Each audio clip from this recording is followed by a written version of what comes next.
নিহত আত্মসহায়কের বাড়িতে মুখ্যমন্ত্রী। পিএকে হারিয়ে চোখে জল শুভেন্দু অধিকারীর। পূর্ব মেদিনীপুরের চণ্ডীপুরে চন্দ্রনাথ রথের বাড়িতে যান শুভেন্দু অধিকারী। চন্দ্রনাথ রথের ছবিতে ফুল দিয়ে শ্রদ্ধা জ্ঞাপন করেন শুভেন্দু অধিকারী।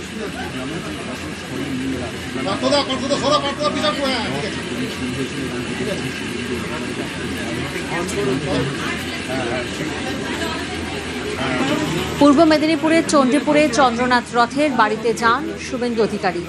চন্দ্রনাথের ছবিতে ফুল দিয়ে শ্রদ্ধা জ্ঞাপন করেন নিহত পিএর মাকে সান্ত্বনা। পাশে থাকার আশ্বাস দেন শুভেন্দু অধিকারী। শপথের দুদিন আগে রাতে মধ্যমগ্রামে গুলিতে ঝাঁঝরা হয়ে যান চন্দ্রনাথ রথ। 1 মিনিটের অপারেশনে খুন হন শুভেন্দুর পিএ।